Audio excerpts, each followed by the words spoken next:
Welcome to Speaking of Strong Style, where we discuss the news, issues, and events surrounding New Japan Pro Wrestling. I'm Steven Conway. With me, as always, Jeremy Finestone, and we are contributors to the Fight Game Media Network. It's been a very busy week. Of course, in the United States, it was WrestleMania week, and that seems to have created its own gravitational pull. Almost every company in the United States had some sort of important event going on either in or around the Los Angeles area or something in conjunction, and New Japan was a big part of a lot of those events. We're going to be talking about that. Jeremy, just approximately, how many matches did you watch this past week? Probably like 40. Really? Yeah. That's a lot fewer than I did. I swear I got to be up around 60 or 70. Well, I mean, I watched Dynamite, which I kind of count as like the inaugural kickoff to this whole week. Multiverse United. I did Ring of Honor, Supercard of Honor, and then the 20 or so matches on Mania. So I'm kind of just guesstimating around 40. I didn't do a whole lot of the ITV, the collective, or anything like that. I had to keep my sanity so that when I came here today, I actually had cheddar cheese, not Swiss cheese brain.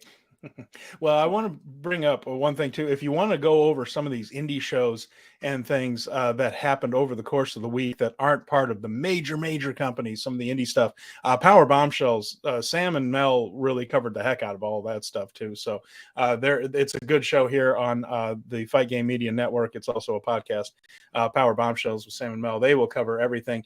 And Colin's in on it early this week. He's right here with us. Good to see you, Colin, as well. Tip of the hat, and as far as I go, I was watching a lot of the Cinderella tournament from Stardom. I caught the Road to Sakura Genesis. I watched NXT, which was a heck of a show on Saturday, actually. I mean, not at the same level as the old takeovers that we came to know and love, but it was good. And I felt like you were chasing a ghost, to be honest. I felt like you were chasing the spirit of old takeovers, and I can't unget that taste out of my mouth. There were some good matches on that show, though. So for what NXT is now, I thought that was a good version of the current version of that product. So I thought it was a good version of NXT, considering what NXT is right now, where they're not really trying to be the PWG of WWE, I guess is the whole point. But we're getting away from what we were talking about, though. New Japan, their talent is obviously highly respected by a lot of different organizations, to the point that these guys, for the past several years, Jeremy, have been booked between Bloodsport, and Suzuki's made appearances on those shows, and Multiverse United had a big New Japan presence. So did Ring of Honor's Supercard of Honor. I guess when you have a roster that is as talented as New Japan's, you make a lot of friends in the business here. So they were all over the place. Your initial thoughts that began on Dynamite? It felt like Dynamite wanted to have a show that you would still remember after the whole week was done. I have to say, I think that they were not able to succeed, and that was not because of anything that they had within their own power. There was an excessive amount of news that came out of this past weekend. But we got to Multiverse United, and the shows, and I did a brace for Impact with Scott Edwards, and we reviewed that show. That was the Impact and New Japan crossover.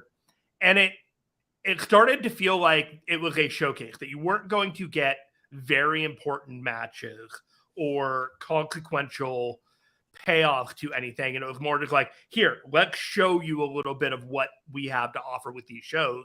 And then you got to Ring of Honor, Supercard of Honor, and you actually, that was an escalation of what we were seeing from New Japan. And I go back and forth about whether we should be covering Shibata, because whereas we know that Kota Ibushi is no longer a New Japan contracted talent, there hasn't been any such indication that Shibata is no longer with New Japan. So, we're covering Ring of Honor, Supercard of Honor to talk about Shibata and his match and Hiroshi Tanahashi. So, it just felt like a roller coaster of the impact of New Japan all over the place in Los Angeles. And good or bad, it was good that they had a presence. Well, Shibata is certainly still training people in the LA dojo, right? So, I mean, he's still working with New Japan. I thought he was. I hadn't heard that he left anyway, but we'll see. Well, Kushida and Rosser are in charge of the latest class of past novice training, and then the DKC and somebody else is in charge of the lower. Shibata has not been mentioned whatsoever in terms of like coaching or an impact with New Japan. So there's a little bit of muddy waters there. Nothing's been clarified for sure, but until we know for sure, Shibata's still got to be considered kind of a New Japan talent that we're going to cover in this show. He's been mentioned sometimes in backstage comments too, and they have a little more freedom in there than usual. Mm-hmm. So what we're going to do is we're going to talk about some of the peripheral stuff. So we're going to discuss multiverse, the New Japan stuff. We're going to talk about Ring of Honor, Supercard of Honor, the Road to Sakura Genesis. We're going to go over those shows. There have been a couple of those that were frankly not the best product New Japan's ever put out. Then we will preview the big Sakura Genesis card coming up this weekend.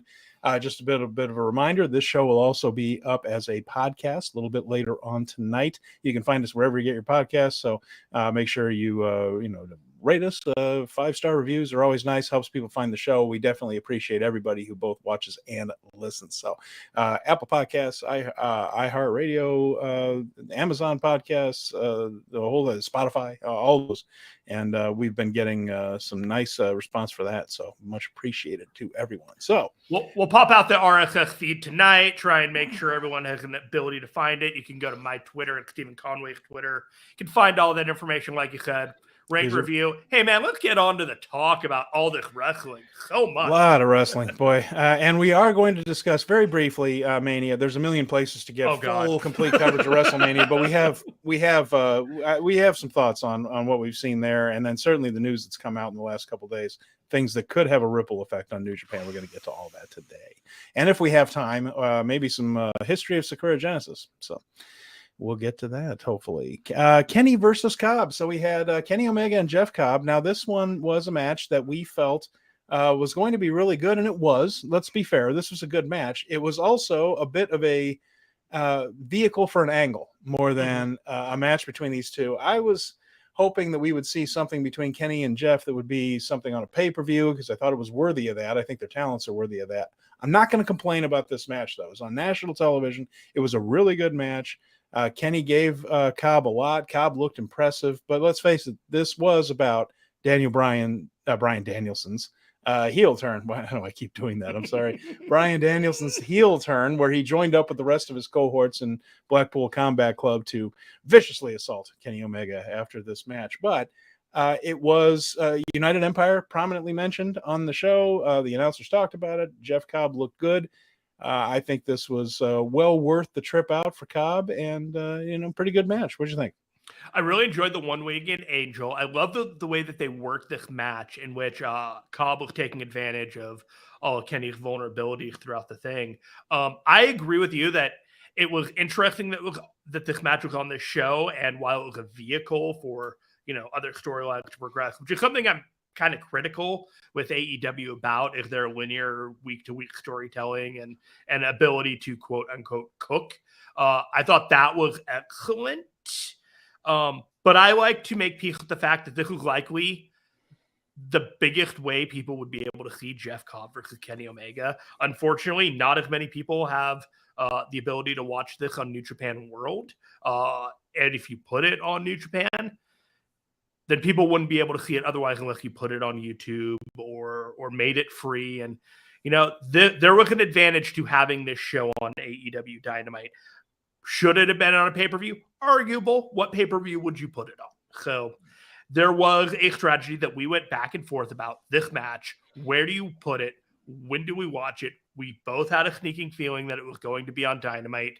And, we got a Kenny Omega singles match with Jeff Cobb in a top event slot on Dynamite. I honestly don't remember if it was the closing match of the show. I don't think it was. I think it was Adam Cole and Daniel Garcia. That would be my only criticism, is that probably should have been a main event match, not a middle of the card match. But I don't think people are going to remember where it was on the card, what could end up on New Japan World for the rest of the world to see. Yeah, and so that was there on Dynamite. And of course, Kenny Omega retained the IWGP United States Heavyweight title. He's still the champion there. And more appearances for New Japan in his near future. And we'll be looking toward Forbidden Door to see who he ends up paired up with. So, speaking of Forbidden Door, I'm going to throw this out there. Blackpool Combat Club has very close initials to the Bullet Club. And if you wanted to start aligning heel factions together for some, multi-man matches down the line, I would not rule that out. Okay, we'll see how that turns out. So I think there'll definitely be a presence there. And Shingo Takagi had some words to say about Forbidden Door over the weekend as well. So we had Multiverse United. That was on the 30th. So that was a Thursday night show. 652 folks turned up at the Globe Theater, the home of PWG, for this one.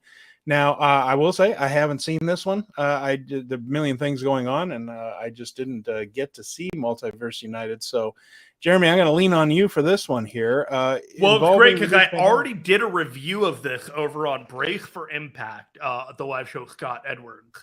We're only going to cover the matches that involve New Japan talent. Yes. So we're going to skip over a couple of the other matches. It's not going to be a full rundown. But, this was the pre-show match, so we'll start with this if you want. It wasn't much, but this was the first time I got to see Yuya Uemura because I got kind of a hard and fast rule to avoid watching wrestlers in New Japan on excursion while they're on excursion because they're kind of I want to see what they do when they come back. Like, I don't watch Yota Tsuji in Rev Pro. I don't pay attention to Yuya Uemura when he's in Impact. And I know you have a very confused look on your face. It's an interesting choice, but all right. I didn't know this. I didn't realize. It's one of those I want to see when they leave and when they come back, and not the work in progress aspect if I can avoid it. If I'm already watching the promotion for whatever reason, I'm not going to not watch it, but I'm not going into Impact because Yuya Uemura is all of a sudden there, and I got to see how his excursion is going. Well, no, but I mean, there's okay. Well, there was a lot of New Japan talent on this one. So what did you? Oh, yeah. I just wanted to get started on that one. Just I was talking about excursion talent. I think I caught you completely off guard. Anyways, Gabriel Kidd and Yuya Uemura was a perfectly fine match. Gabriel Kidd has not been used a whole lot on the roster lately because of the issues that he's been trying to tend to. They've been using him sparingly and probably for the best. With that said, it was a perfectly academic match for the two. Nothing special. And I look forward to more work by them in the future. Yeah, Uemura won, by the way. Yes, he did. Sorry, I forgot that part of it. This was the X Division match. We had Trey Miguel, Frankie Kazarian, Rich Swann, Kevin Knight, Clark Connors, and Rocky Romero. If you have ever seen an X Division match or an X Division scramble, you knew exactly what you got out of this. This was 10 minutes. Everybody got 2 or 3 minutes to shine on their moves on other people. Trey Miguel stole a pin at the very end off of Clark Connors spearing Kevin Knight with an excellent spear off the second rope. Good match. If you get a chance to see it without spending $20, I would say go ahead and do it, but not quite spending $20 for this and the rest of the card. Moving on.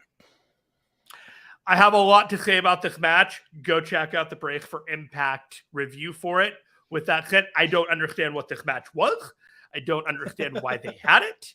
It was a good vehicle for a couple of matchups that I didn't realize I wanted to see, like JR Kratos versus PCO. Unfortunately, after I saw the matchup between JR Kratos and PCO, I no longer want to see a matchup between JR Kratos and PCO. It was actually tremendously bad. PCO pinned JR Kratos to end the match after he did a top rope splash on JR Kratos. And to get to that point, it was ugly and it would be a hate crime to describe it. Ooh. So we're going to move on from that one. Okay. This was a good match, but I am going to echo the This is sentiment. Moose versus Jeff Cobb, by the way, for those listening. Sorry. I was about to get there. Moose and Jeff Cobb. This was a good match, but this highlighted the symptom that we had of this entire show, which was it wasn't the best effort of anybody on either promotions. No one was giving their best effort. Everyone was giving good effort, and I believe that Moose and Jeff Cobb had probably the best match on this card, but it was not Jeff Cobb's best match of the weekend. I'm not even sure if Moose had another match, but if he did, like, I'm not sure you could pick this match out of a lineup. Like, his level of work in this match is average, but his average is better than everybody else on the show. So when you get these two together, it was fine. I'm sure that they could do better if they were put in a position of building it, so on and so forth. Jeff Cobb beat Moose, and there was nothing that really built from it. So it was a match to have, and I think it probably sold a lot of buys to get this match on the card after the Will Ospreay thing. So the Knockouts World Title match didn't involve any New Japan talent. So moving on from that, the match that I was looking most forward to on this show, in just the sense of everyone being in on it, is the four-way World Tag Team title match. And this one had a lot of really good wrestlers in it. Chris Bay and Ace Austin, we know that's a good team. The Motor City Machine Guns, we know that's a good team. Bad Dude Tito and Shane Haste is an interesting combination of TMDK, not the normal tag team right there, but two very capable wrestlers. And then Aussie Open. And if you watch this show, you know what we feel about Aussie Open. We feel like they are basically the future of tag team wrestling right now. So on paper, this should be pretty good. It only went about 12 and a half minutes, Jeremy. Was it as good as we were hoping? Do you know the symptom of the convention matches where you think you see the best match of the weekend on Thursday, and by Saturday, you don't even remember what happened in the match? Yeah, I'm very well aware of that one. That is what happened here. You know that Bad Dude Tito got pinned by the Ace and Bay connection. Well, it makes sense. I mean, that would be the team. That would be the makeshift team, so to speak, the one that's not the regular team in here to do the job and to keep the belts where they are. You don't want to switch the belts. The way to keep the belts on Bullet Club, and I'll start speaking English in a moment, I promise, is to pin the makeshift tag team here. So that finish made a lot of sense. You just hope that they get to it in a good way. This is a fantastic match, but I couldn't fucking tell you anything that happened at this point unless I went back and watched it, which unfortunately I didn't have time to do. Okay. But what you have here is you've got Aussie Open and you got Motor City Machine Guns, which, as we're going to see going into April, are also going to be having some feuding going on. Bullet Club and Motor City Machine Guns are currently impacted at Impact with each other. I didn't mean to do that, but here we are. And they're feuding with each other, and they're really doing their best to get the Mighty Don't Kneel over. So what you had here was just four hungry tag teams that were ready to go out there and put one of their better efforts out during the WrestleCon weekend, because this was not the only match for any one of these guys this thing. But of the matches that they did, I would go so far as to say that this was the best match of each of these guys this weekend for them. We got this show and this match. TMDK, of course, again, the only team that doesn't need to be protected in this one also. So you have Bullet Club, Chris Bay and Ace Austin. They're the Impact Tag Team Champions. They didn't want to do a title switch, so they had to be protected. The Aussie Open needs to be protected because they're challenging Bishamon for the IWGP World Tag Team titles. And Motor City Machine Guns need to be protected because they're the strong tag team champions. So that really left Tito and Shane Haste carrying the freight. By process of elimination, you can pretty much figure out how this match was going to go, and it went that way. With that said, sometimes it's the story of the journey and not the finish. Go watch this match if you want just a balls to the wall, high-paced match that doesn't mean much, but you're going to have fun. So last week we were talking about how Kushida was snake bit on this show. He was supposed to have the match with Josh Alexander. Of course, Alexander is injured. So at the time we did the show last week, he did not have an opponent. Well, they came up with one. They came up with Leo Rush. And tell us about this one because, again, another one on paper that would draw eyeballs. So this was a weird match because you got Leo Rush in there, and he was a great on-paper matchup for Kushida. But Leo Rush just came off of a loss challenging for the junior heavyweight title. You have Kushida challenging for the Impact World Heavyweight title coming up. So you could kind of read between the lines of who was going to win and who was going to lose this match. And I do not believe in any way, shape, or form that it was either man's best contribution that we've seen on either New Japan or Impact of late. But it was better than, say, a TV match that you would see on Dynamite or up to last week Raw or SmackDown between a singles match. It was a perfectly acceptable match, but when you see these two lined up against each other, you kind of expect to see fireworks. We got a couple. We got some sparklers, but they could do better in a different platform. I really do think that the Multiverse United, no one was truly prepared to go balls to the wall on this show. That's an interesting way, because that should be a big show for Impact here, but I guess that was the overall feeling. So there was a New Japan title defended on this show. It was the Strong Openweight Championship. KENTA faced Minoru Suzuki. KENTA's the champion, having won it in San Jose. He faced the man himself, Minoru, here, and the build-up to this one was pretty good. How'd the match deliver? 15 minutes, 36 seconds. This was a light version of any match you'd see them do in New Japan. Oh, well, okay. If you want to see this match, go see this match. But if you're expecting the caliber of work rate that these two would deliver in a match with each other in a New Japan ring in Japan, this unfortunately was not that.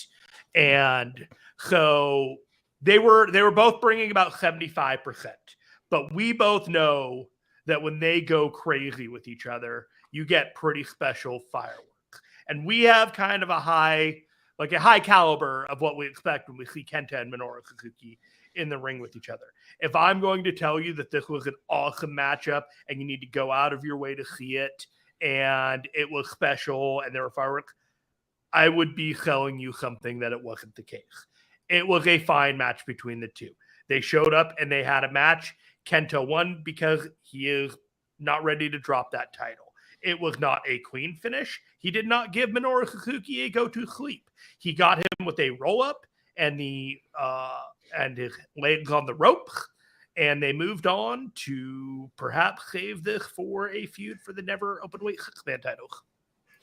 Very possible, and we'll get to what happened with those belts over the weekend. The final thing to talk about tonight is a match that Mike Bailey taking on Hiroshi Tanahashi. Now, this was the main event of this one was supposed to be Will Ospreay, but of course Ospreay had his shoulder injury in the New Japan Cup. Hiroshi Tanahashi stepped in. 15 minutes, 30 seconds. Hiroshi Tanahashi got the win over Mike Bailey. How was this?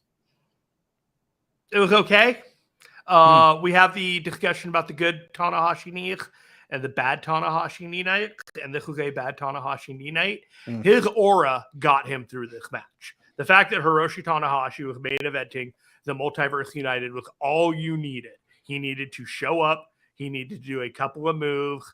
He needed to just be Hiroshi Tanahashi. He didn't need to do much, and unfortunately, he didn't do much. And well, you got Speedball Mike Bailey, who a lot of people just sing his praises top to bottom and just wonder why he isn't signed elsewhere. And the dude hustled his ass off. I think the amount of matches, he had 11 matches throughout 3 days, and just a nuts resume throughout the weekend. I'm not sure what Mike Bailey offers that everyone goes crazy about. He's fine. And being on Impact kind of feels like his ceiling right now. He can't cut a promo. There's a couple other things that he's a little bit limited at. But Hiroshi Tanahashi, it was a weird matchup. Will Ospreay and Mike Bailey probably would have been a lot better. Will Ospreay would have carried him to a different layout match with the same finish. A lot of their matchup lineups would have been just fit better. But Hiroshi Tanahashi stepped in because he's a pro. He had this match. They got through it. And if it ends up on World, it'll be a fun way to kill some time if there's other wrestling programming out there that you're no longer interested in perhaps watching. Tanahashi is an interesting case. We've talked about if he's having a good knee day or a bad knee day. I wonder how much he's really able to do, because he was in a match this past weekend. He was in a tag team match with Kazuchika Okada against SANADA and Taichi, He didn't do a whole lot in that one, and that one kind of ended abruptly, and there wasn't a whole lot to it. You wonder what Tanahashi can actually do right now, if his body is just betraying him that way, that he really can't do a whole lot except be Hiroshi Tanahashi, and which is enough for certain cases. But you do start to wonder if maybe we're seeing the end of him toward the top of the cards right there. I do wonder, because I'm just not sure his body is going to let him do it much anymore. So. I thought he performed significantly better the next night, which we will move on to, but that's not the first match on our lineup. Supercard of Honor from Ring of Honor, that was on the 31st. So the next night they're in the Galen Center, a much bigger building there in Los Angeles. And they drew 5,000. So that's a healthy crowd for them. And yeah, we had the Supercard of Honor Reach for the Sky ladder match. And that was a 5-way match. Belts hanging, I take it, from the rafters. And you had, Top Flight, Dante Martin and Darius Martin. We had Rush and Dralistico. Aussie Open again, Matt Taven and Mike Bennett, the Lucha Brothers. So that's Penta Cero Miedo and Ray Phoenix. And I can only imagine this was a demolition derby and a half. What did you see in this one? So I only threw this in there because Aussie Open is in the lineup for them. This was in the catalog. If you want to be a completist and watch every Aussie Open match of 2023, you cannot miss this one. They were excellent within this match. They are just, you throw them in a scenario and they deliver. This was a wild match. Dante Martin almost lost his foot completely, and he's probably going to be out for a while. The Lucha Brothers ended up winning this match. If you remember, Matt Taven won the Ring of Honor World Championship at a G1 Supercard of Honor at Madison Square Garden. So he's kind of New Japan adjacent kind of legacy right there. But we brought it up for Aussie Open. They didn't really play into the finish. They were a great appearance. They are now being used as a team to elevate matches just by having their presence there. And so the year of 2023 for the Aussie Open continues. Katsuyori Shibata took on Wheeler Yuta for the Ring of Honor Pure title in this one, and 13 minutes, 12 seconds. We have a new Pure champion. So after all of that, and we're going to talk a little bit about it because Sakura Genesis is where he suffered the subdermal hematoma in the first place. So this is the time of year. I mean, this was only a few years ago. This man was clinging to life. It was touch and go for this man even being alive, and here he is winning the Pure title on this show. What did you think of Shibata versus Yuta? This was fucking awesome. You know, I haven't been there yet to tell you anything that I've watched so far was fucking awesome, but this match was fucking awesome, Steven. Katsuyori Shibata beat the shit out of Wheeler Yuta. Shitty shit heel Wheeler Yuta did not stand a chance against Katsuyori Shibata. I don't know, Shibata only needed one rope break or no rope breaks, but he annihilated this dude while Wheeler Yuta needed all of his in order to survive through this match, which he did not do. There were only a few opportunities for Wheeler Yuta to get the upper hand, but this was designed to remind people that Katsuyori Shibata is a bad man, and he is going to be around in Ring of Honor for a while. And after all was said and done, we got a tweet again from KENTA demanding that he and Shibata have a match sometime in the future.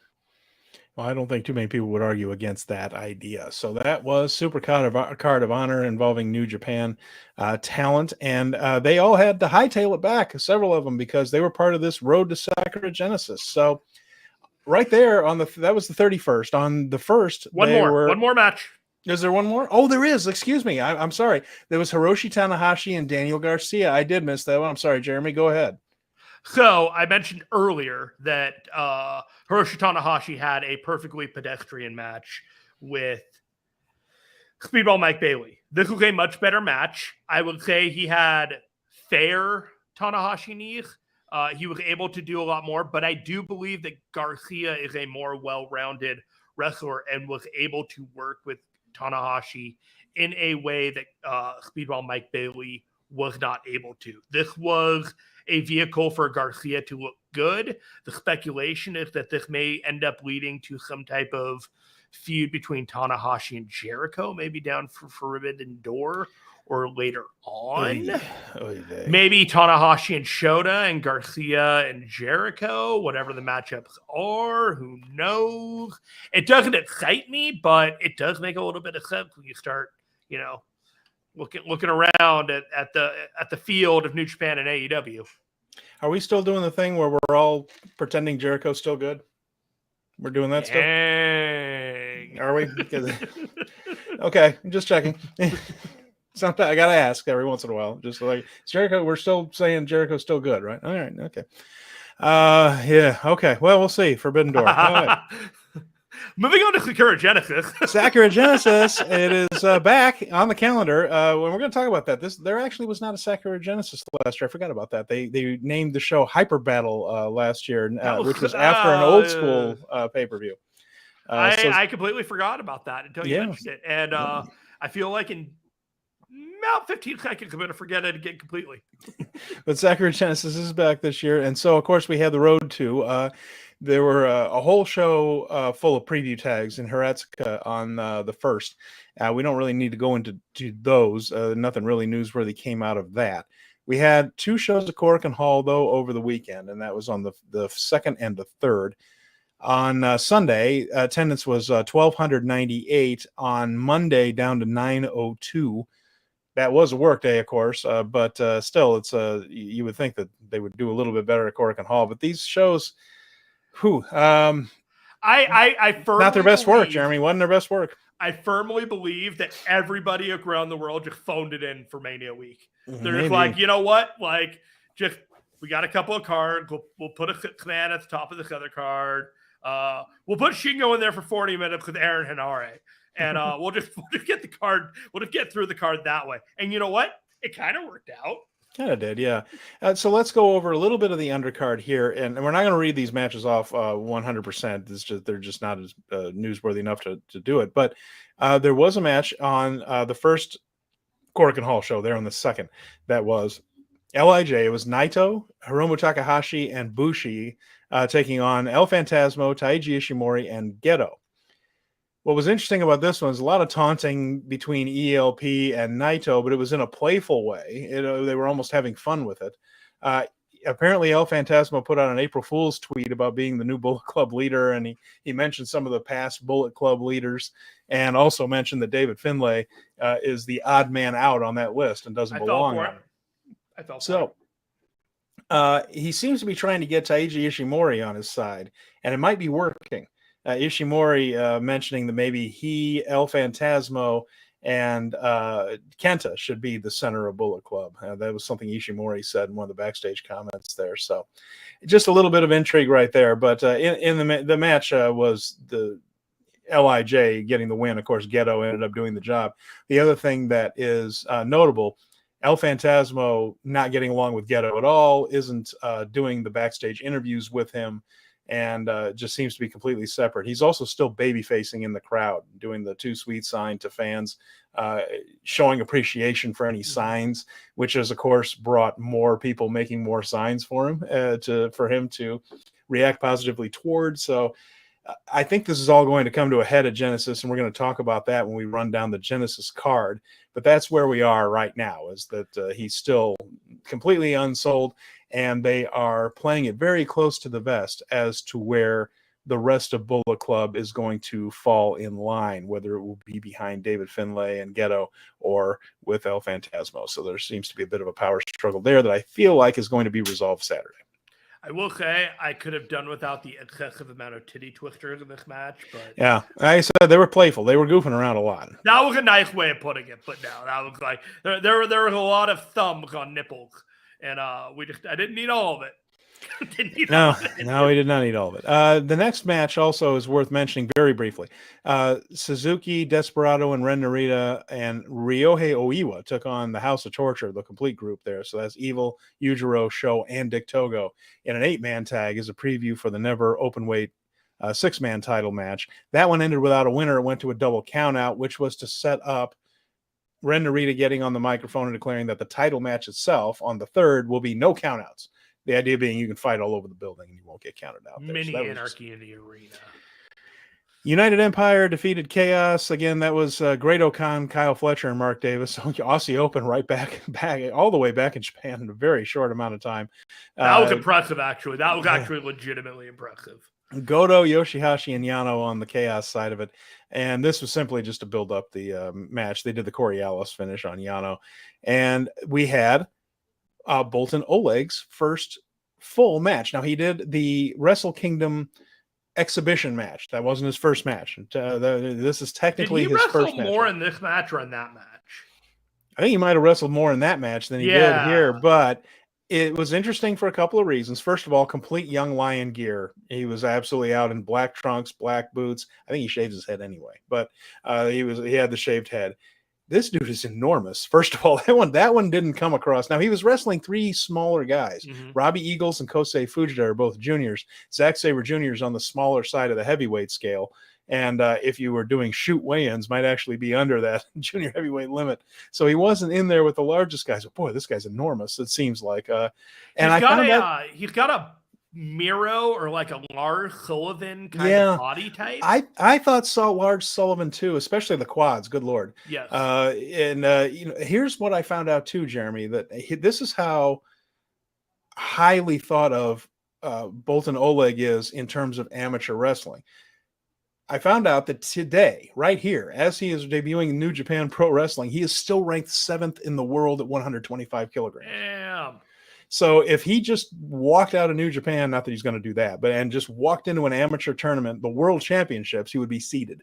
He would be seated 7th right now as it stands. So this, and he was part of the Bushi Road sponsored wrestling team. So if you know how amateur wrestling works, there are a lot of companies and things that sponsor this because there's not a ton of money in amateur wrestling, hence the amateur part, I suppose. But even so, a lot of the gyms are kind of paid for by companies. Bushi Road has one, and they train similar to Foxcatcher, the ill-fated John DuPont group that had Mark Schultz and anyway, there ended up being a murder there, of course, but because DuPont was nuts. But there have been these things where the either rich people like DuPont or companies will sponsor an amateur wrestling team, and that is what's going on. Boltin Oleg's part of that, and now he's over with New Japan trained to be a pro. He didn't do a whole lot. He's still very, very green, obviously putting over power moves. Zach ended up submitting him. I have no complaints about it. It's way too early to know if this guy's going to be really good or not, but at pro wrestling.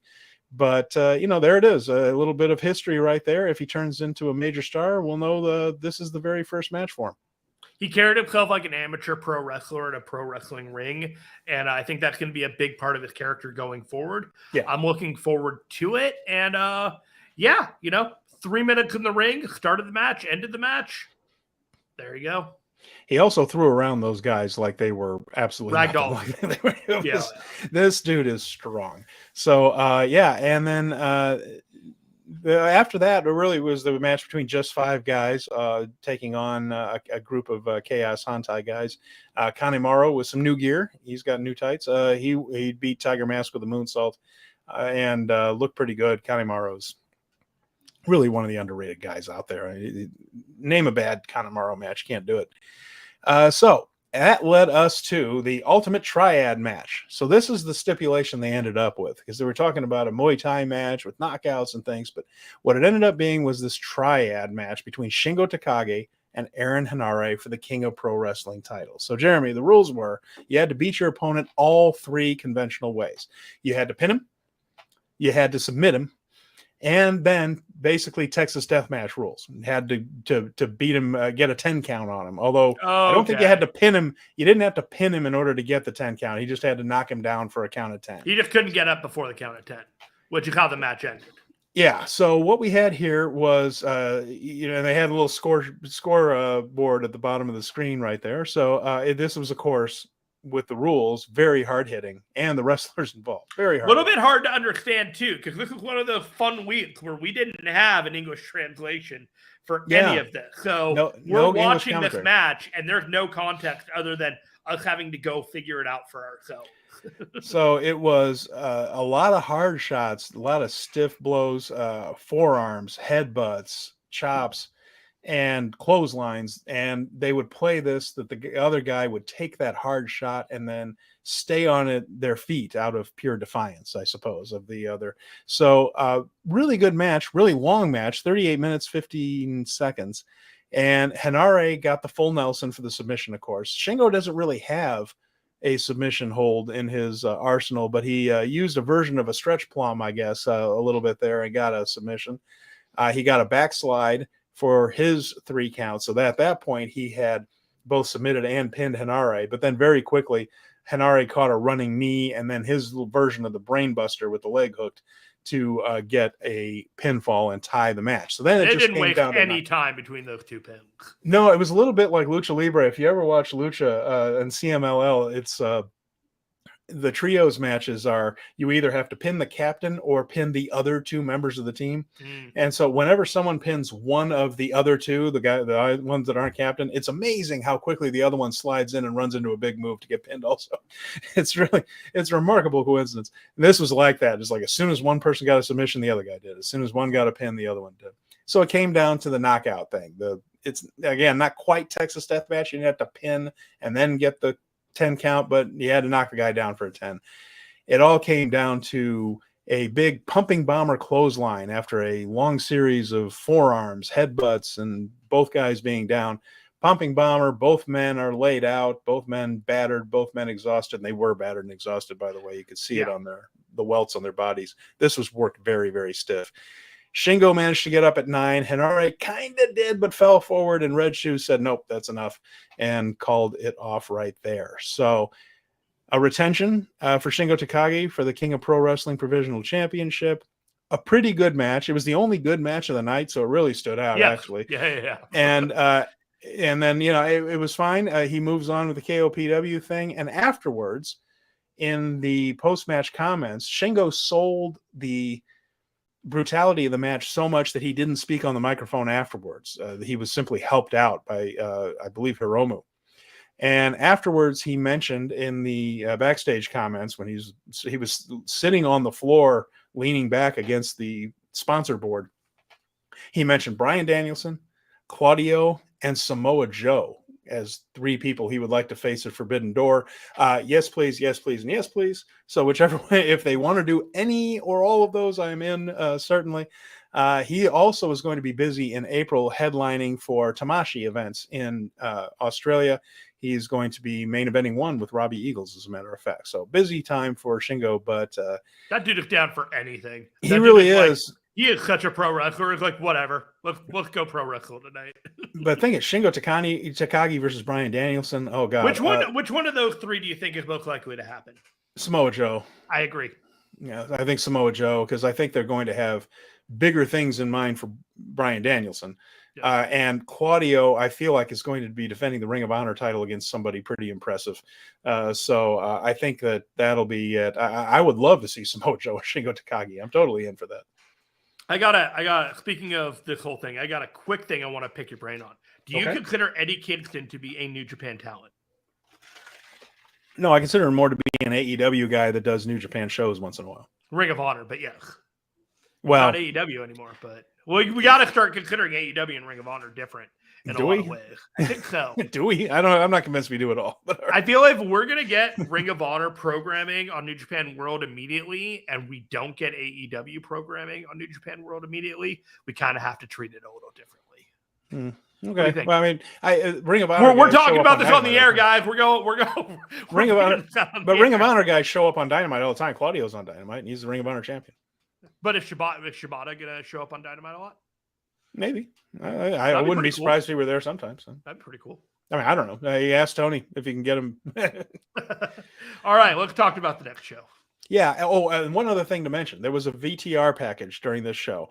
Kevin Knight and Kushida, the Jet Setters, named themselves the Jet Setters and challenged TJP and Francesco Akira. So answers one question is we don't really know what's going on with that junior heavyweight title. So although I like the idea of Fujita and Robbie Eagles as a team, we got a TMDK possible team there.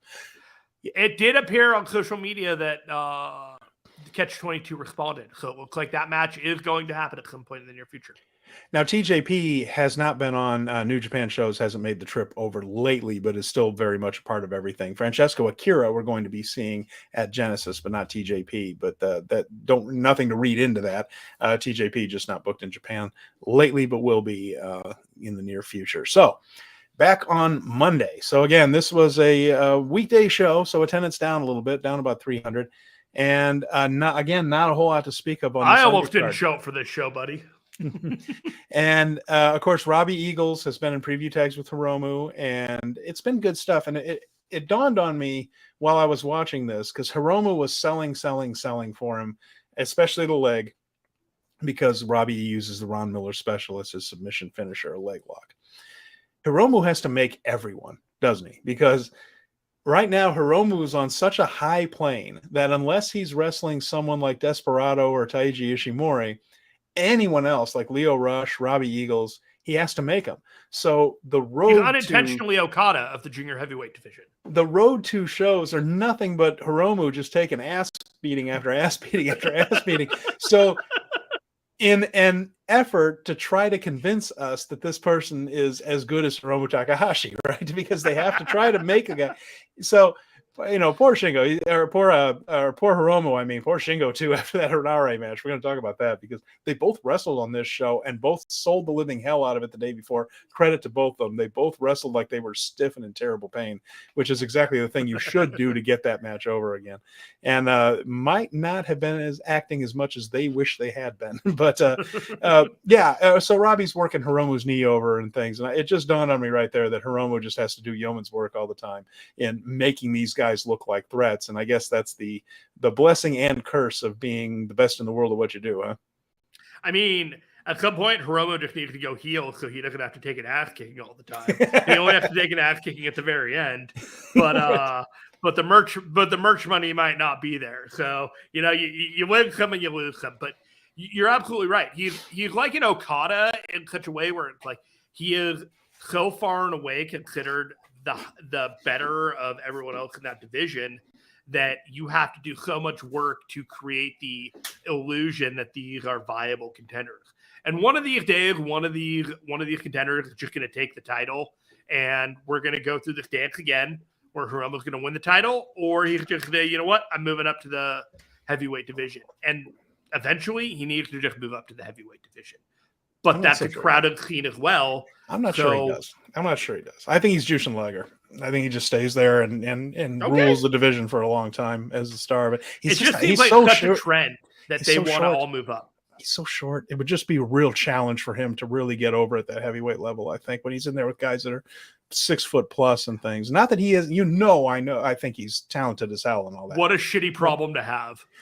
It is, but man, I tell you what, there's nothing wrong with being Jushin Liger. No, that's what I'm saying. What a shitty problem to have. Either like you're the best junior heavyweight of all time, or you go up to the heavyweight division and with your immense talent, you put on some weight and try and conquer that division. Either one is an admirable just direction to go. And let me say this: Shinjiro Otani did bulk up when you would have thought in the mid-90s, there's no way this guy's a viable heavyweight. And he bulked up, and he was absolutely a main event level heavyweight. So, not impossible. You can even look at Zack Sabre Jr. That dude put on 25 pounds of muscle, and it didn't look like his body could even I think he's still a junior. I think he's still a junior. He is, but he wrestles in that upper division. He wrestled for the IWGP title, and he has the credibility in the division to do so. So there's all I'm saying is there's an argument either way for it. I've seen Zach in person a couple of times, and I'm always startled by how wiry he is. Just how and he just doesn't seem like a big guy. And then he goes in there and ties people in knots. He's brilliant. I saw him in Battle of the Valley, and for as much of an asshole persona he portrays in the ring, he's genuinely like a super dude outside of the ring. See, that's exactly what I figured, and I never wanted to know that because he's so effective as this kind of dick character that he plays in New Japan that I almost did not want the illusion broken. But an asshole for justice. my girlfriend was walking through the room one time and watching Zack be Zack on a New Japan show, and she gives me the best perspectives on things because she doesn't watch a lot. You know, she likes going live. She loves live wrestling. She enjoys those shows, but she doesn't watch it on TV and follow it week to week. And she just had this look on her face like, this guy is every guy that was an asshole to me in high school. I remember you hearing that. And I just thought, yeah, he does have that aura, doesn't he? He hit the jackpot, right, bullseye. Sometimes I just need her to put it in perspective, like the glow up thing for SANADA. So I needed that confirmation. So, okay, now we moved on to the no count out match. So this allows them to fight around and take the tours of Korakuen Hall that we know and love. Never Openweight 6-man tag team title match. This was Strong Style, Minoru Suzuki back from the United States, El Desperado and Ren Narita taking on the House of Torture for approximately the 9,000th time, Evil, Yujiro Takahashi, and Sho. So this went 24 minutes and 43 seconds. And, you know, I think doing the no count out thing helped because they needed something to make these matches different because these teams have clashed so many times. And I feel like we've been seeing House of Torture in these never Openweight 6-man matches my entire life since I was a young child, which is not possible, but it needed something a little fresher, and I guess it gave it that. I'm not going to try to say that this was any kind of a classic because Yujiro Takahashi was in it. That's not going to happen. So they did what they could do, and I do think adding all the fighting around outside the ring helped a little bit. It gave it a little bit of variety. There was a long heel beatdown in this one. I mean, the baby faces being Strong Style here took a long pounding. Dick Togo was out wearing the Desperado mask he had stolen several shows ago. Suzuki was taking a beating, but then he started no-selling. Like he wasn't doing a comeback, but he would just get kicked and he'd just sit up and laugh at whoever was kicking him.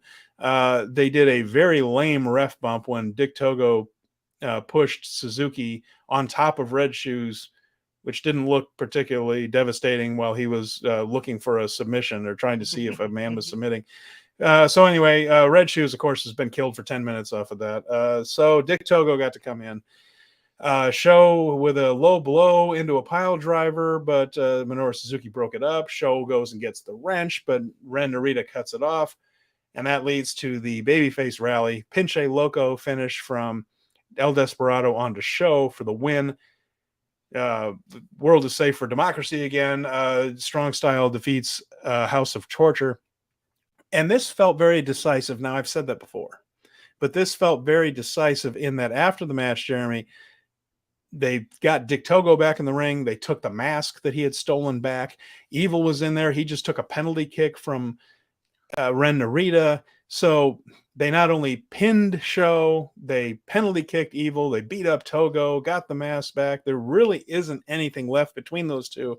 And afterwards, on the microphone, Narita said, "I'm done with House of Torture. Please let that be the case." I think it's done, man. I think that was the blow off. Okay, so if you were going to have anarchy in the arena with 900 people there, this is what that match was. It was literally just everybody was fighting with each other at the same time. You could watch camera angles where everyone was just beating the shit out of each other around the ring, in the ring for the first 5-8 minutes of the match. Then it went into more of a traditional battle fight. I would call this watchable. This was a watchable match. Was it the best match that you're ever going to see any of these guys have? No. Is it the best House of Torture match you're ever going to see? It's possible. It's possible to argue that. Is it the best Strong Style stable match you'll ever see? Speaking of Strong Style, maybe. But they're also an early kind of, they're an early stable, and this was kind of the Cowboys ride in and beat some ass kind of story. And that's exactly what it was. Is they came in, they were wronged, they have all got back together, and you know, the culmination of the 22-minute episode, the heroes all get back on the same page and clean house, and that's what this was. It was a brawl. They are doing the best to position Ren Narita at the front of this stable. Ren Narita is the guy making the claims that they're done with House of Torture. What else could House of Torture do to these guys at this point? Yeah. So I think we're done. I think we're good. I'm wondering what House of Torture does next. I would like to see them acknowledge in some point the Bullet Club strife. So maybe that's where they're going next. And then the other thing is Narita brought up a name, and it was Kazuchika Okada in his post-match thing. And then in the post-match comments, he said he wanted Okada to challenge for the 6-man titles. Well, I mean, okay, they had that match a couple weeks ago with Tanahashi and Okada versus Shota and Ren, right? Mm-hmm. And Okada was a dick. And I keep telling people this. It's like, Okada's not a good dude right now. There's something about him that he's got an edge and kind of I don't want to say like a Roman Reigns vibe about like an acknowledge me, like I'm the champion and no one can beat me. But between Kaito Kiyomiya, the negative comments he had with SANADA, the behavior he had against Ren Narita and Shota Umino in that tag match that they had, like this guy is not behaving like the noble Okada that we've seen over the last few years. So as it's happening, I am putting this out there because I look at Ren Narita as an instigator, but not necessarily the heel and challenging Okada, perhaps Shota Umino, Okada. Who else would be in that group? Maybe Hiroki Goto and Yoshihashi in a couple weeks. ... Well, maybe so. Yeah. But I don't know, man. This is again with my theory of Okada is not going to be a babyface by the end of 2023. Well, we're moving on to Sakura Genesis, which is Okada's next big title match. That's going to be on the 8th. That's Saturday at Sumo Hall, Ryogoku Kokuchikan in Tokyo. A beautiful building. I've been there. And we had the IWGP World title, Okada versus SANADA. And both you and I feel like this one's going to be a title retention for Okada. We just don't feel like SANADA is quite at that point yet. But every time these guys wrestle each other, it's pretty good. Should be a terrific title match. What are your thoughts on this one? Has anything changed? You still feel like it's a win for Okada? I think it's a win for Okada. I think the next person that beats Okada is Will Ospreay. For the title is Will Ospreay. And I am going to stick to that until I have to eat the humble pie when Okada loses to somebody and said, and come on to this show, Steven Conway, and look at you and say, I was wrong. It's going to be interesting to see who gets him in G1. That's the thing about Okada, because he's going to have to lose or draw somewhere in G1 in order to not win it. And I don't think they're going to have him win. But if it were me, I'd have David Finlay get a win over him somehow. Yeah, and it could be through chicanery just to protect him too. So that's it. Yeah, Colin agrees with us that Okada. I'm with young Colin here. Yeah, this is going to be Okada going through. I think he's the guy to be holding the belt and be the front piece of New Japan going into at least Dominion. And SANADA has had a glow up, but not world title level glow up. And that's the point that Okada's been making in his comments too. So it'll be interesting to see if the crowd turns on him there after that too. I'm curious. Junior heavyweight title match: Hiromu Takahashi against Robbie Eagles. I kind of feel the same way as I do about the Okada thing. Robbie's probably going to look good, but I feel like Hiromu's going to win this. I could see Robbie Eagles pulling the upset. But because Zack Sabre Jr. is already kind of holding the IWGP TV title, the New Japan TV title, and they really like to keep the titles spread evenly throughout the stables, unless there is a massive amount of title changes in our future, I feel like Hiromu going into the best of the Super Juniors is probably the play. The thing is, if he's not the champion at best of the Super Juniors and he's got to win again, and he's already won so many of them, I feel like they're ready to put somebody else over in Super Juniors, and that means Hiromu goes in as champion. To me, it's absolutely better for him to lose a couple of times, set up a couple of title challengers out of that, and then actually have a winner, and you have like 3 title challengers going in through the rest of the summertime. Yeah, there you go. So, so we'll see how that goes there. I'm sure it'll be a good match. Hiromu wins. I don't see Robbie Eagles as champion ever. Colin. That is decisive, Colin. That is decisive.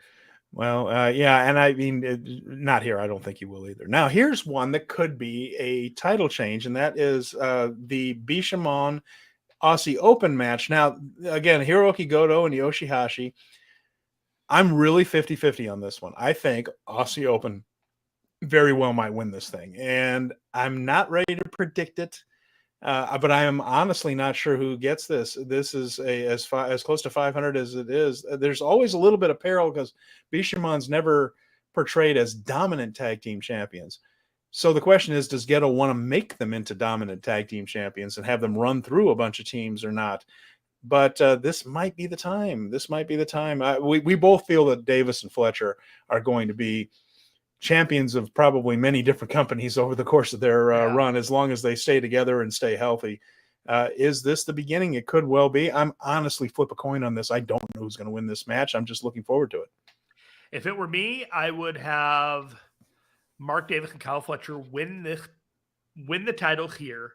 I'd have TJP and Francisco Akira lose the IWGP Junior Tag title to the Jet Setters a few weeks down the line and reset those kind of titles. I think Yoshihashi and Hiroki Goto have hit their ceiling as of now for their titles and where they are on the roster. There's really not much more that they can go with. They beat Okada and Tanahashi to defend those titles. Like, they beat the current sitting world champion in a match to retain those titles. There's not much more that they can do. They are going to be treading water with all their title defenses moving forward from here, because Aussie Open is, quite frankly, the hottest tag team that New Japan has right now.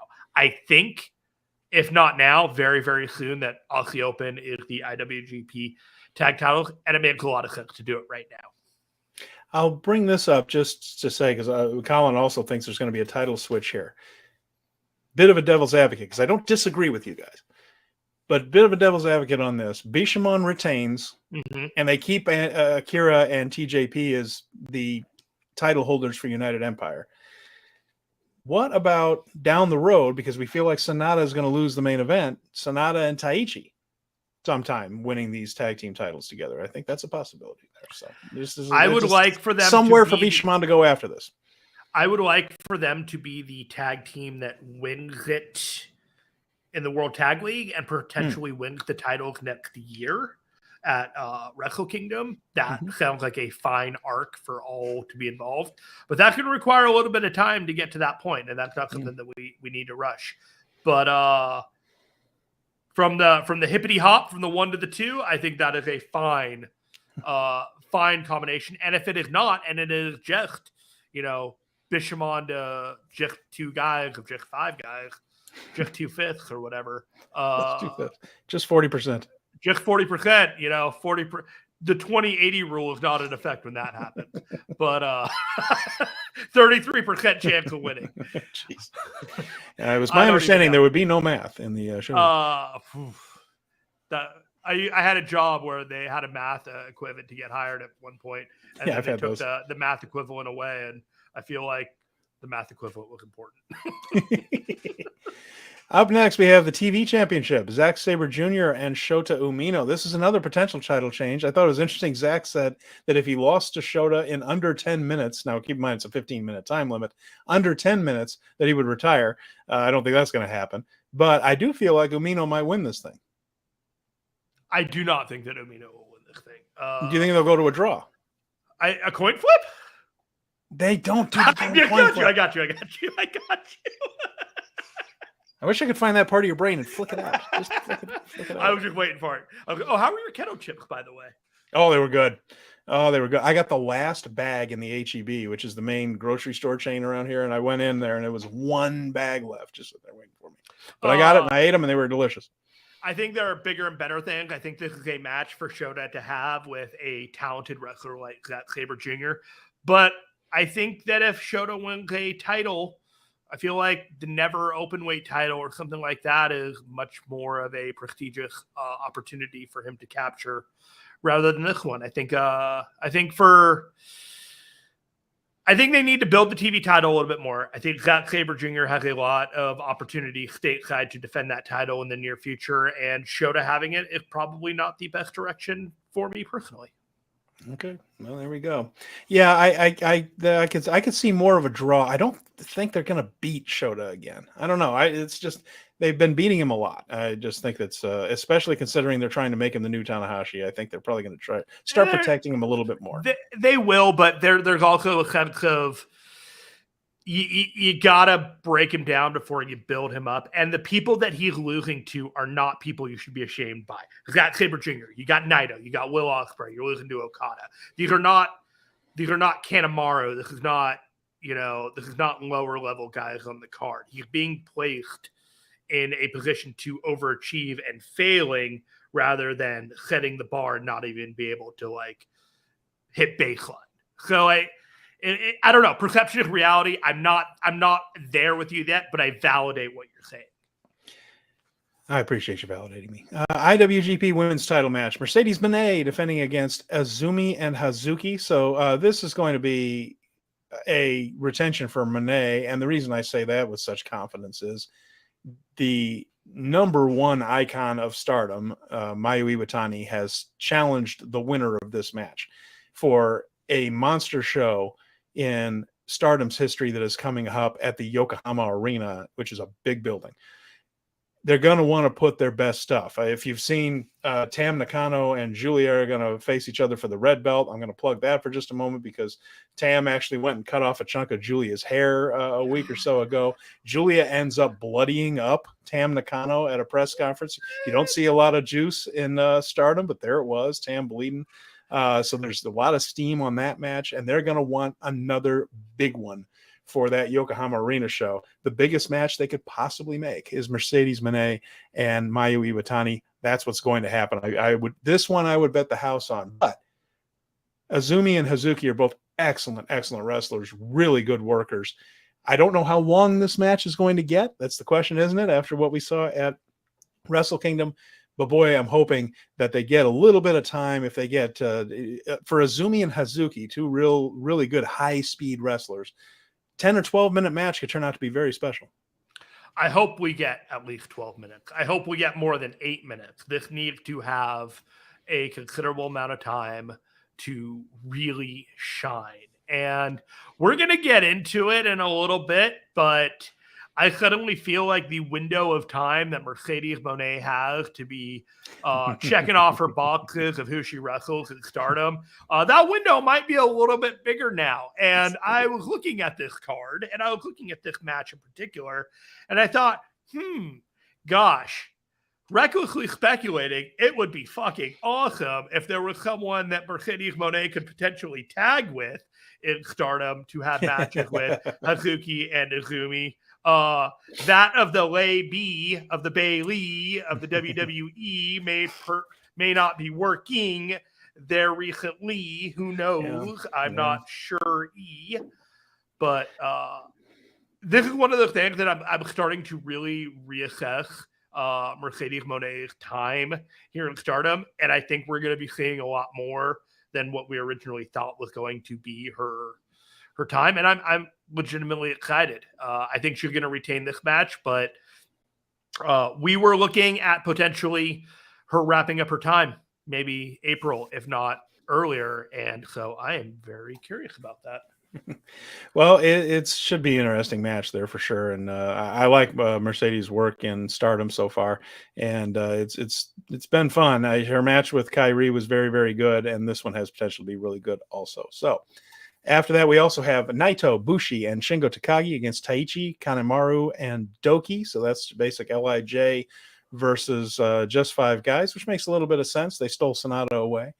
And not a whole lot to say about this one, except it'll just be a pretty good match on the card. Another six-man tag underneath is Francesco Akira, Jeff Cobb, and Aaron Henare against Yujiro Takahashi, Evil, and Sho. And to me, the one with the most intrigue of the undercard, the prelims, so to speak, before we start getting the title matches, Master Wato, Tama Tonga, and Hikuleo against David Finlay, El Phantasmo, and Kenta. This is where we might see the next chapter in the Bullet Club drama. Yeah, I'm not sure I really care at this point about what's going on with Bullet Club, although I'm very curious to see if they pivot back to Jay White in any way, shape, or form, given that he may not end up going to WWE? Are they as committed to David Finlay going forward? Do they continue in that direction?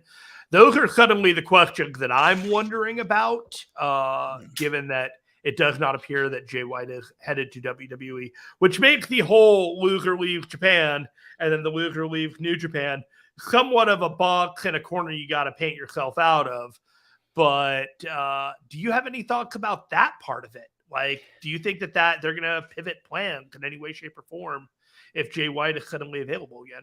Well, I think, I think we need to calm down. None of this is decided as of yet anyway. So, I mean, there are ways to do it. And we're going to get to the WWE stuff either. Right now, everybody's panicking, but it reminds me of another situation in which everybody panicked and then nothing really happened. So before we start booking fantasy booking too much, let's keep in mind that they have a direction to go with this Bullet Club thing. I am interested in it because I'm curious to see if some key members of Bullet Club do either defect or if this is a whole thing where they end up rallying behind Finlay and Finlay. I am curious to see who the leader of Bullet Club is because that person is usually heavily involved in the main event mix.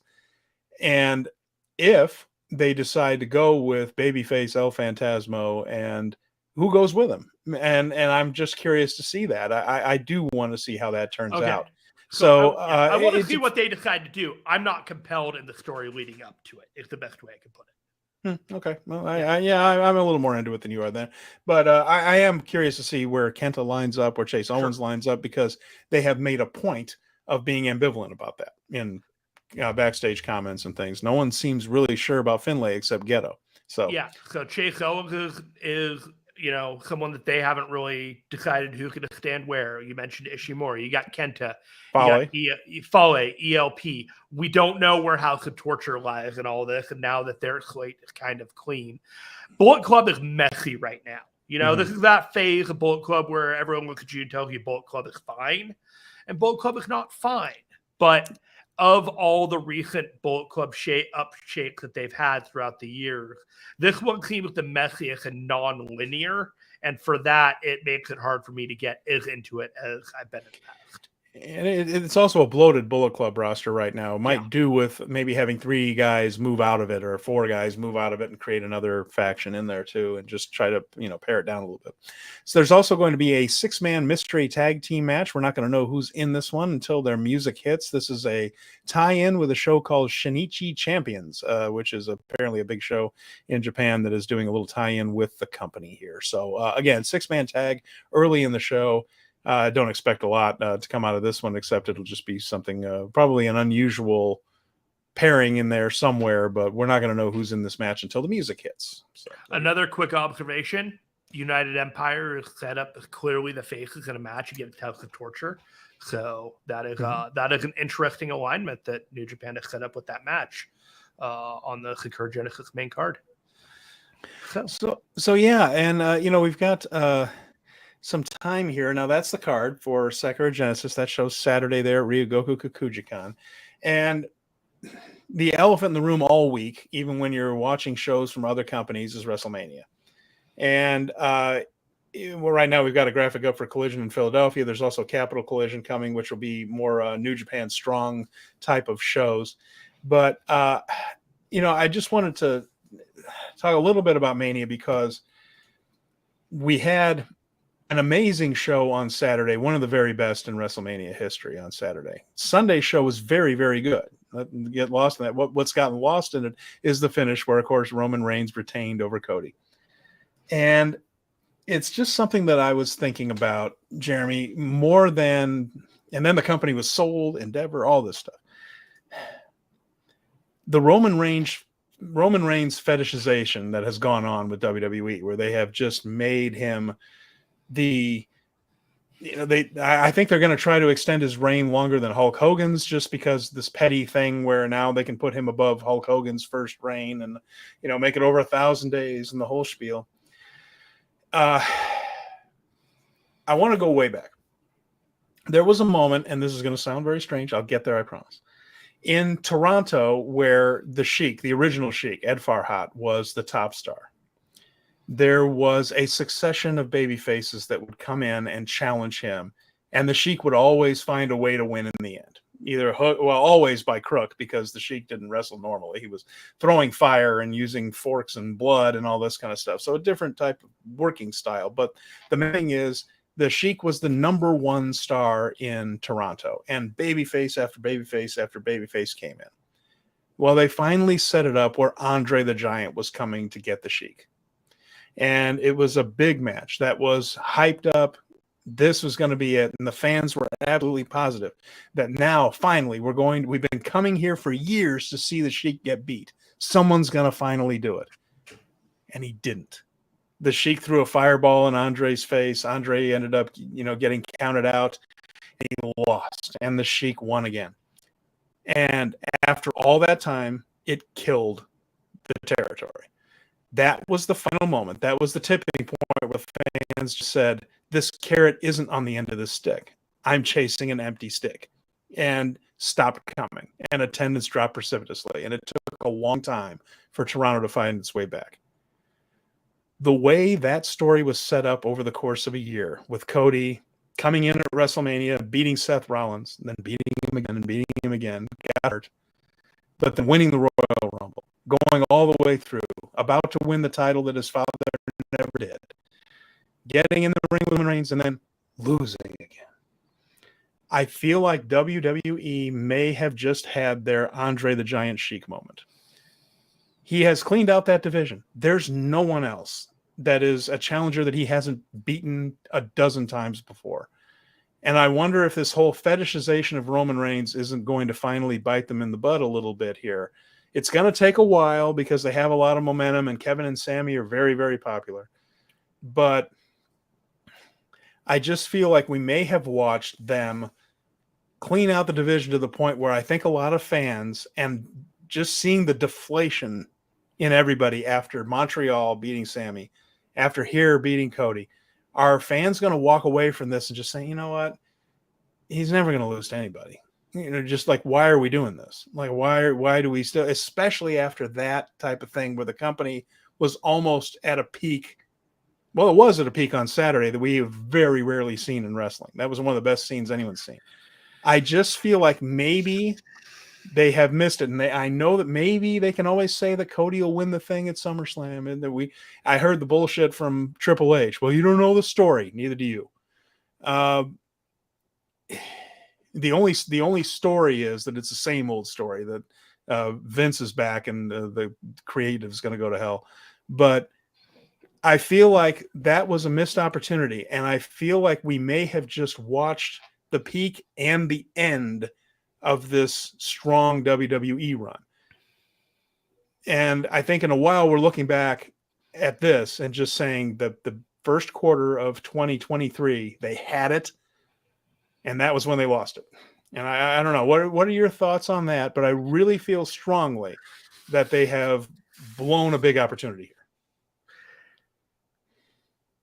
So I peel back the layer a little bit here. I ended up going over to Dave Meltzer's house, and it was just him and me watching Mania at his house. It was just him and I, and we were just bullshitting and whatever, and it was a really great time.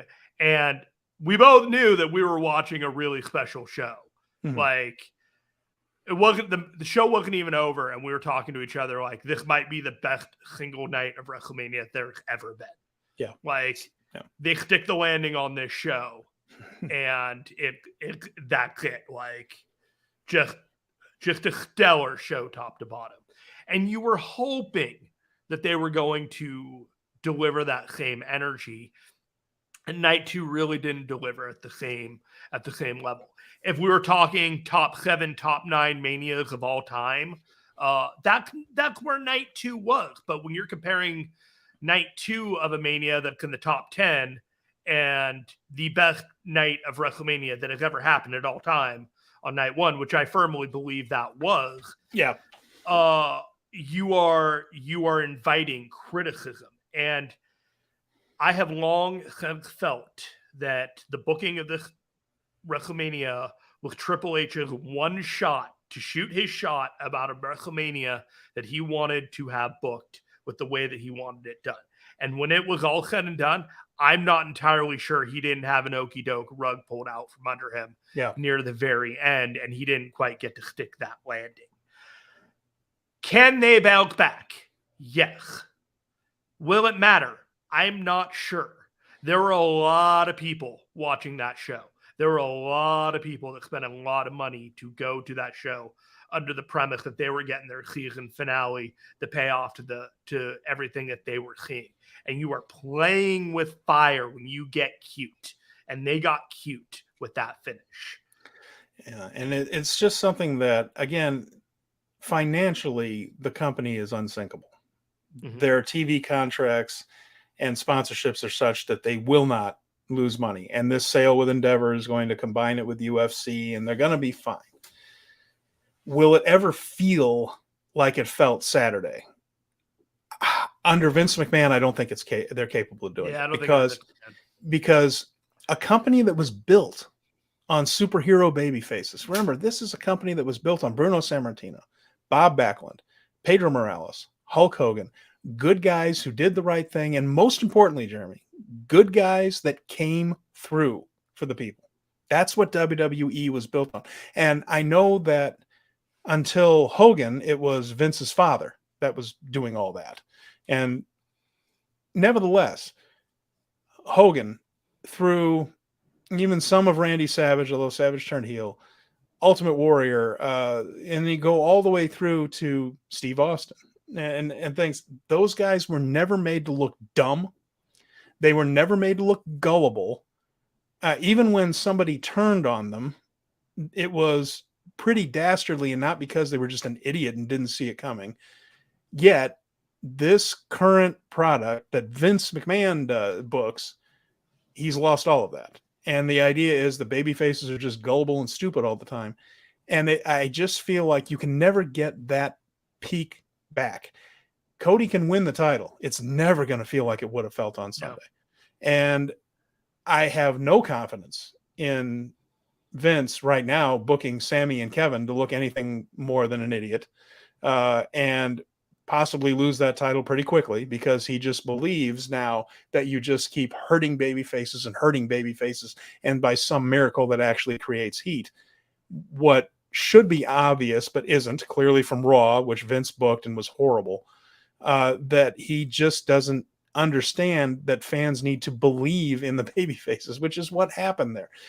Because Sammy and Kevin had a dignity about him, because Cody had a dignity about him, people believed that they were going to come through for him. And when you start making them look dumb, when you start making them look weak, that will fall off. And it's just, they're never going to get that again. And it's so painful to me sometimes to see it done that well and get it that right until the very end, where they just couldn't pull it, the trigger. Is the best thing that I can justify is that they mortgaged that last night of WrestleMania so that they could create a viable, like, ironclad guide for the nostalgia area from 2025 to 2035 and Roman Reigns, that they can just do dream matches and throw it on there and just have a locked into superstar, because the nostalgia era is ending.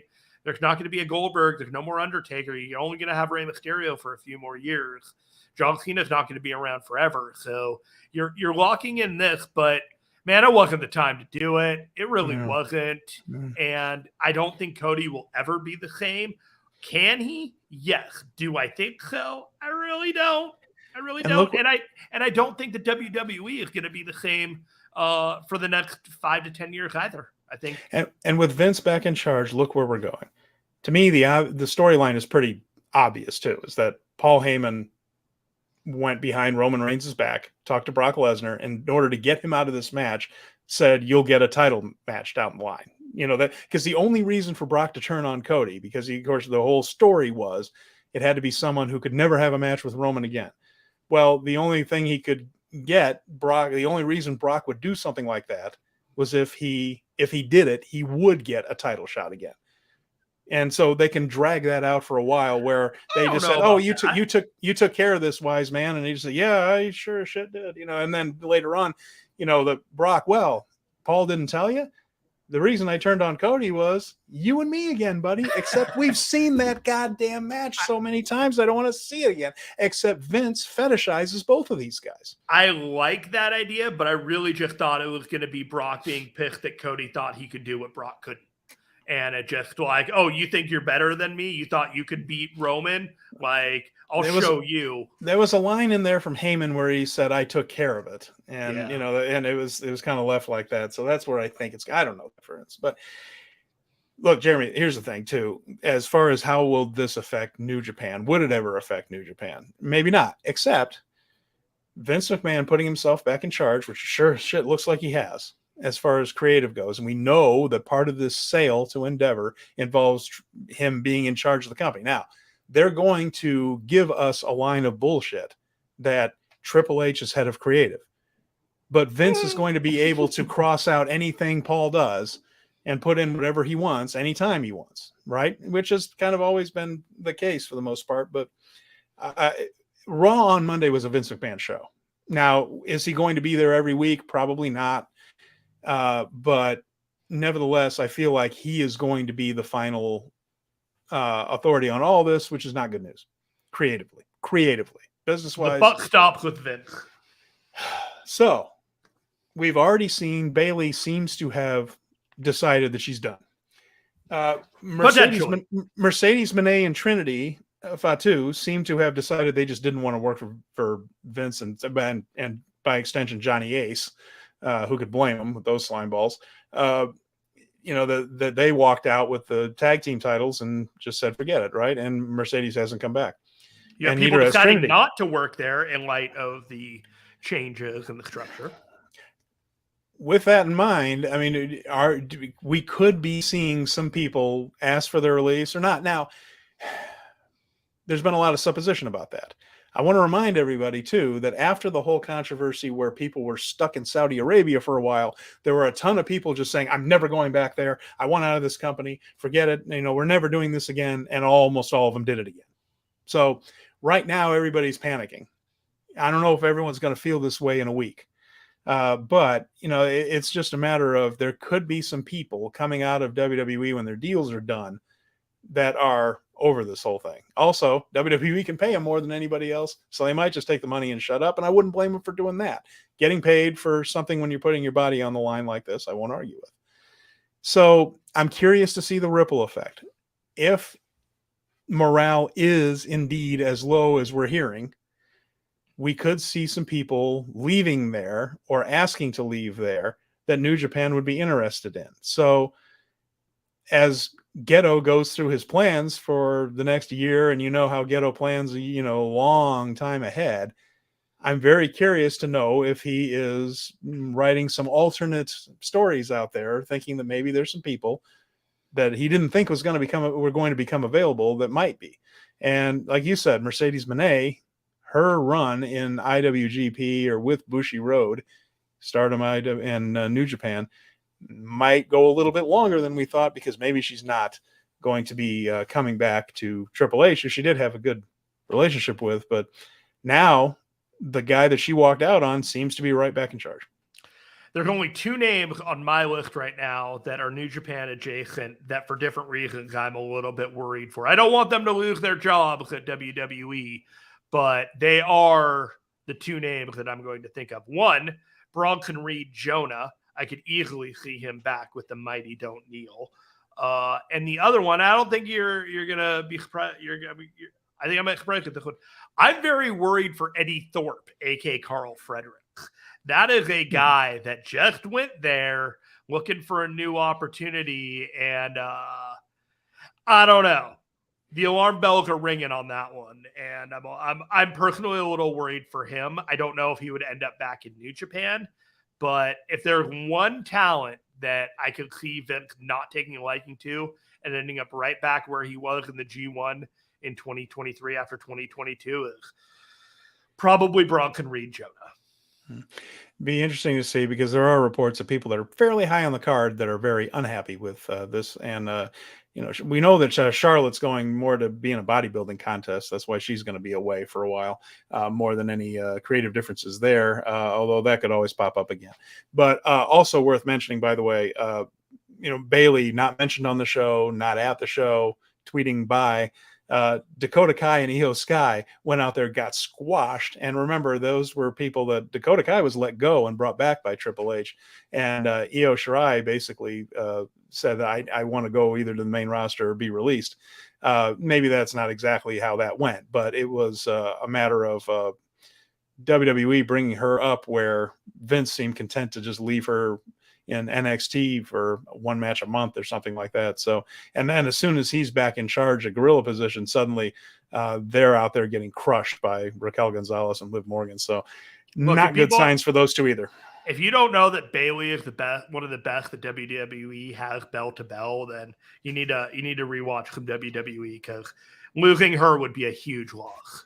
And not using Io would be really stupid too, because 100%. She's one of the best female workers in the world. And Colin I'm with you, man. I hope I didn't really want to see Jonah go back to WWE, and I would like to see him back in New Japan also. That's a better spot for him, and better matchups for him in New Japan. So maybe with any luck, huh? Yeah. You want to wrap this up? What are your socials? At Steven Conway 88 on Twitter, Ringside Replay, and just don't forget to look for us in the podcast realm as well. What do you have? Jer Finestone on Twitter. You can find all our podcast links pinned to my Twitter at the top if you want. If you're looking for this show, don't forget to subscribe, like all the major podcast feeds on the YouTube Fight Game Media channel, all the stuff. Steven, take us home. All right. Next week, of course, we're going to be running down the big Sakura Genesis card. A lot of title matches and a lot of possible angles coming out of that. We will talk about every single bit of it and break it down for you right here. So for Jeremy Finestone, I'm Steven Conway. Thank you for watching and listening to Speaking of Strong Style. We'll see you again real soon.